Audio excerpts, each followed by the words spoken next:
Kita ini sampai hari ini memaknai Allah, sujud pada Allah, itu baru sampai pada tingkat estetika, belum sampai pada tingkat hakikat, pada tingkat makna, pada makom spiritualitas yang tertinggi. Kita baru sampai pada tingkat estetik.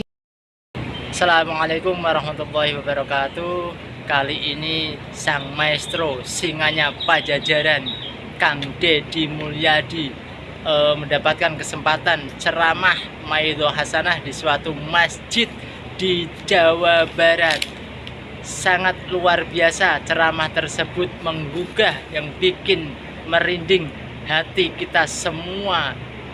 Tidak lain menggunakan bahasa-bahasa yang sangat istimewa, bahasa seorang ulama di Pajajaran pada zaman itu. Isi ceramah tersebut mengagetkan semua jamaah yang hadir di masjid itu. Dalam peresmian masjid tersebut, Kang Deddy Mulyadi berceramah tentang isi ceramah tersebut dengan hakikat dan makrifat, ilmu yang sangat kelas tinggi yang ada di Kang Deddy Mulyadi, turunan para ulama di zaman Pajajaran dulu kala. Kita lihat videonya. Ini sampai hari ini memaknai Allah, sujud pada Allah, itu baru sampai pada tingkat estetika, belum sampai pada tingkat hakikat, pada tingkat makna, pada makom spiritualitas yang tertinggi. Kita baru sampai pada tingkat estetik. Kita tertarik untuk salat dengan khusyuk, manakala imamnya berestetika dalam mengimami kita semua. Kita bolak-balik pergi umroh, merasa nyaman sholat di Masjidil Haram. Itu karena salah satu faktornya menurut saya, pertama, jauh dari rumah, sehingga tidak dikejar sama yang nagih utang di depan rumah, meninggalkan pekerjaan-pekerjaan yang ada di rumah, seluruh problem ditinggal semua. Kemudian yang berikutnya juga, imamnya memiliki kualifikasi orang yang mumpuni di dalam mengimami kita dalam hafalan Al-Qur'annya. Setelah itu jangan dilupakan, bukan hanya imam, teknologi sound systemnya yang sangat tinggi dan harganya mahal. Kemudian kita seringkali berlaku tidak adil. Berlaku tidak adilnya apa? Seringkali orang-orang yang berdakwah mengejek imam-imam yang ada di kampung kita, yang bacaannya tidak begitu sempurna, qiraatnya tidak begitu menarik. Kemudian juga diperbandingkan dengan Masjidil Haram, tidak adil. Kenapa? Imam di kampung kita, satu, hidupnya bukan hidup dari mengimami. Ngimaman macul terus kah sawah, ngimaman poe pare itu kahujanan, ngimaman pamajikan di imah gogorowokan. Dia tidak fokus menjadi imam. Yang itu yang pertama, artinya dari sisi keikhlasan dia lebih ikhlas dari siapapun, tanpa digaji oleh DKM-nya, tanpa digaji oleh negara. Dia mengabdikan diri secara total menjadi imam, menjadi khotib, mengajar anak-anak di surau, mengajar anak-anak di pengajian-pengajian. Menurut saya bisa jadi yang dekat dengan Allah adalah dia, bukan yang di Masjidil Haram, tanpa membanding. Kalau yang di Masjidil Haram berapa gaji dalam setiap bulan? Rumahnya dijaga, kemudian dia spesifikasi imam, kemana-mana didampingi, lebih gagah dari gubernur Jawa Barat. Wajar. Aki-aki di Ciwidey, subuh-subuh kudu hudang, adana gogorok-gokan, nges adan capek-capek wenu datang hiji-hiji acan. Anu tukang umroh ge da teu datang di lembur nama rajin soten keur umroh.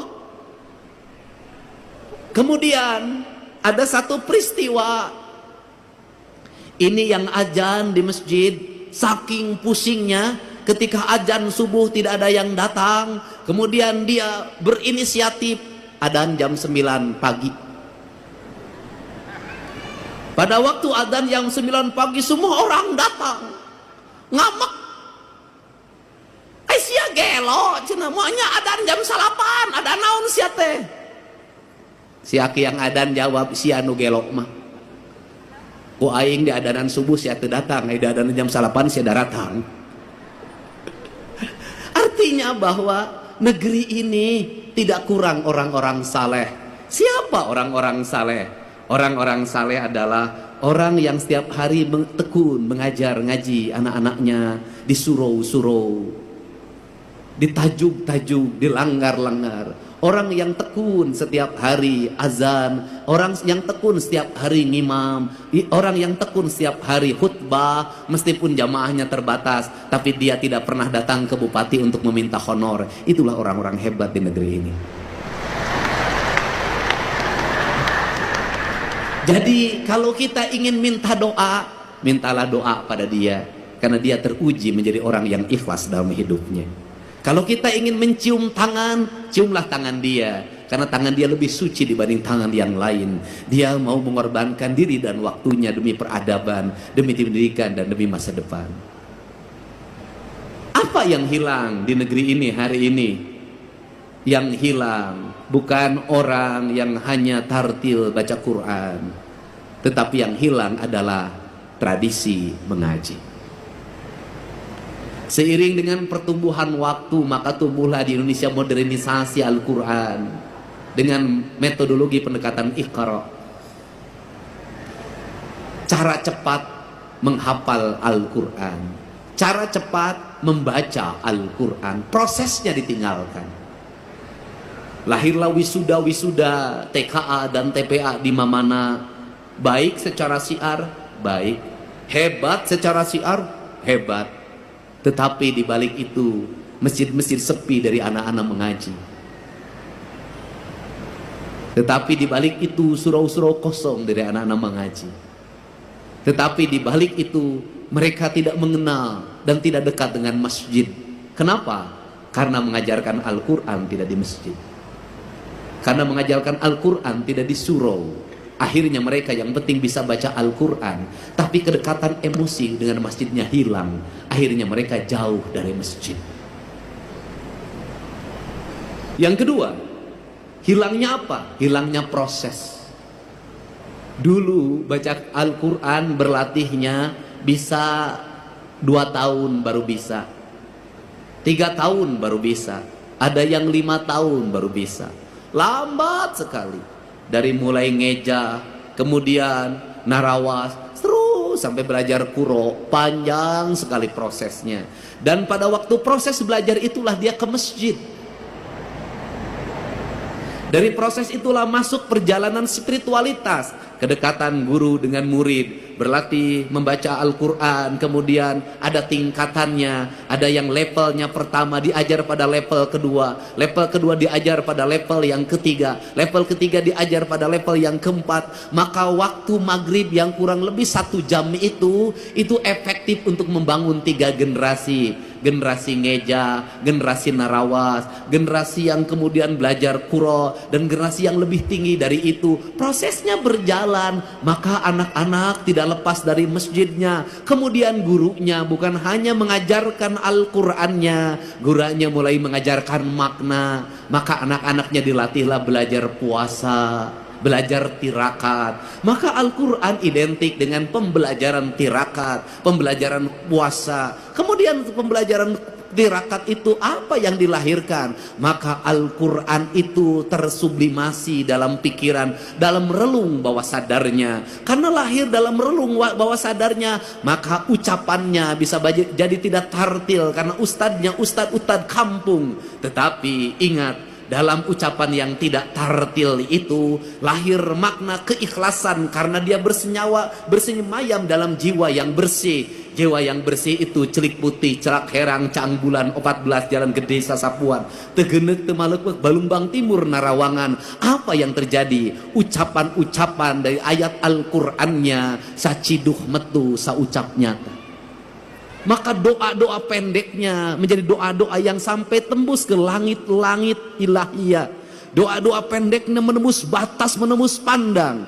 maka lahirlah anak-anak yang bercahaya. Karena lahirlah anak-anak bercahaya, maka anak itu tumbuh menjadi para pemimpin, tumbuh menjadi kaum-kaum pergerakan, tumbuh menjadi kaum-kaum perubahan. Maka ucapan-ucapan Allahu Akbar yang lahir dari surau-surau kecil itu melahirkan ucapan kebangsaan yang memerdekakan perbudakan, memerdekakan ketertinggalan, menjadi spirit dalam sebuah perubahan tanpa biaya apapun dalam kehidupannya. Maka berhati-hatilah ketika siar sudah begitu besar, ketika anggaran semakin membesar, bahkan jadi anggarannya sangat besar. Ada dua sisi mata pedang. Yang satu membukakan syiar terlihat di media sosial, tetapi yang lain bisa jadi meredupkan cahaya yang ada dalam setiap relung manusia. Maka untuk itu tadi saya berpesan, ini bukan forum balapan Formula E. Ini bukan forum liga. Ini adalah forum spiritualitas. Tidak penting menjadi juara umum, tidak penting. Tidak penting menjadi juara pertama, kedua, ketiga, tidak penting.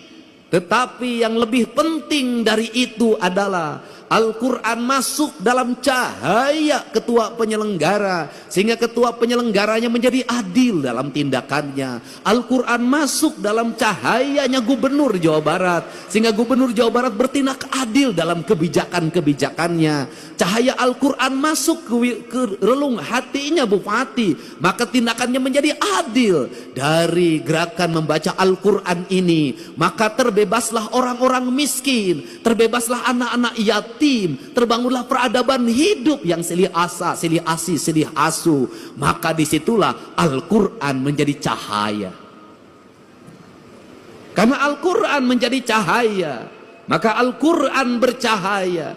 Karena Al-Quran bercahaya, maka cahayanya terhampar. Maka Al-Quran tidak hanya dipahami tulisan yang ada dalam mushaf, yang kita lombakan, yang kita pertahankan, yang kita cium ketika ingin membacanya, yang kita simpan di atas kepala kita, yang kita simpan di rekal, dan ketika kita tidak berwudu maka tidak berani menyentuhnya, kayak saya NU. Tidak berani menyentuhnya. Tetapi di balik itu kita memahami gunung-gunung itu adalah hamparan Al-Quran. Sungai Citarum itu adalah hamparan Al-Quran. Sawah-sawah yang terhampar adalah hamparan Al-Quran. Matahari adalah hamparan Al-Quran. Bulan adalah hamparan Al-Quran. Bintang adalah hamparan Al-Quran. Seluruh yang ada, makrokosmos dan mikrokosmos adalah hamparan Al-Quran. Dan semuanya mereka bertasbih kepada Allah, yang dalam setiap waktu dia berucap Subhanallah walhamdulillah wala ilaha illallah. Kalau sudah seperti itu, maka surau-surau itu menjadi lentera penggerak. Kalau sudah seperti itu, maka kita adalah manusia yang paling bersyukur. Kenapa? Kita manusia yang paling bersyukur. Al-Quran diturunkan di Jazirah Arabia, di tanah yang tandus dan kering.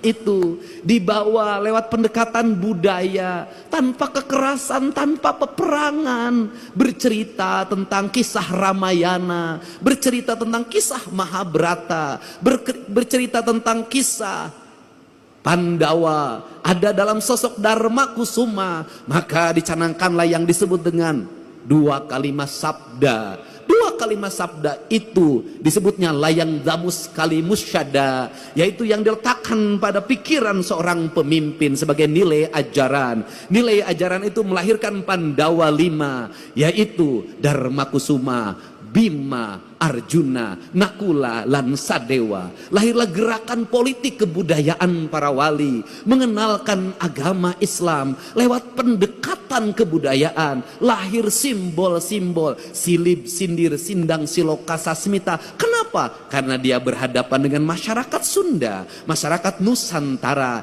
yang tidak terbiasa dengan bahasa kasar. Dia terbiasa dengan bahasa simbol, bahasa makna. Karena dia terbiasa bahasa simbol, bahasa makna, maka masuk dalam ajaran, dalam pembelajaran. Quran pun disampaikan dalam pembelajaran dan ajaran. Kemudian rasa hormatnya ditinggikan. Quran diletakkan pada sebuah derajat yang sangat tinggi. Diletakkan dalam lingkungan peradaban sederhana pedesaan. Lahirlah di kita. Apa keuntungan kita? Keuntungan kita lebih dari orang Arab. Keuntungan kita lebih daripada jazirah Timur Tengah. Kenapa keuntungannya? Kita mendapat dua. Satu, kita mendapat Al-Quran sebagai sebuah produk nilai ilahiyah yang memiliki nilai estetika yang sangat tinggi. Tetapi juga kita dilahirkan pada sebuah alam Pasundan yang sangat indah. Ketika Quran bercerita tentang air yang jernih di surga, ketika Quran bercerita tentang hamparan gunung yang indah di surga, ketika Quran bercerita tentang buah-buahan yang nanti ada di surga, seluruh cerita-cerita itu sebenarnya adalah realita hidup yang kita dapati. Itulah Ciwidey, itulah Cipanas, itulah Pangalengan, itu realitas dunianya. Untuk itu, karena kita sudah diberi peradaban surga yang nanti akan kita sampai surga keabadian, maka pesan saya, kalau mencintai Al-Quran, rawatlah Cipanas sebagai simbol surga kesucian. Rawatlah Ciwidey, rawatlah Pangalengan, rawatlah gunung-gunung itu yang melahirkan air yang mengalir, bak sepenggal tanah yang diturunkan dari surga. Rawatlah pohon-pohon itu, karena itu adalah alam yang digambarkan oleh Allah dalam Al-Quran. Jangan terbalik. Satu sisi kita sangat memaknai Al-Quran dan menghormati Al-Quran sebagai ayat yang tertulis. Tapi di sisi lain tangan kita merusak alam. Padahal itu adalah ayat yang tidak tertulis. Jadi saya tidak mau lagi dengar ke depan. Mudah-mudahan saya akan berusaha dengar Cipanas, berubah pikirannya menjadi jelek. Dengar Ciwidey, berubah pikirannya menjadi jelek. Dengar Pangalengan, berubahlah pikiran menjadi jelek. Saya ingin ketika mendengar itu, maka denyut nadi kita berkata, ya Allah, ku dapatkan surga di tanah Sunda. Suatu saat surga itu tetap akan terjaga sampai aku bertemu denganmu di alam surga keabadian. Kemah indah. Untuk itu saya mengucapkan terima kasih. Pada hari ini kita bersama-sama memaknai makna-makna Al-Quran, memasukkan Al-Quran dalam relung batin kita sebagai bentuk cahaya atau nur yang menuntun kita dalam indera alam bawah sadar kita. Karena indera alam bawah sadar itu pada akhirnya akan senantiasa menjadi petunjuk, dan petunjuk itu akan lahir bagi orang-orang yang menjaga rasa dan cintanya. Karena petunjuk hanya akan lahir pada orang-orang yang memiliki kelembutan hati, kedamaian jiwa, dan ketenangan relung diri. Maka peliharalah Al-Quran, simpanlah dia di relung hati kita, dalam isi denyut jantung kita, sehingga hidup kita senantiasa mendapat petunjuk. Dengan kalimat kata orang Sunda, memahami Allah dalam orang Sunda, pahamilah dari sisi Rahman dan Rahimnya saja sudah cukup. Insya Allah akan hidup tenang, tentram, dan bahagia, walaupun tetap menjadi duda. Saya ucapkan terima kasih. Mudah-mudahan pertemuan ini menjadi pertemuan kebahagiaan, kemuliaan. Dengan mengucapkan Bismillahirrahmanirrahim, musyabaqah tilawatil Quran dan hadis tingkat Provinsi Jawa Barat. Pada hari ini, hari Ahad, tanggal 15 Juni 2025, dengan resmi saya nyatakan dibuka.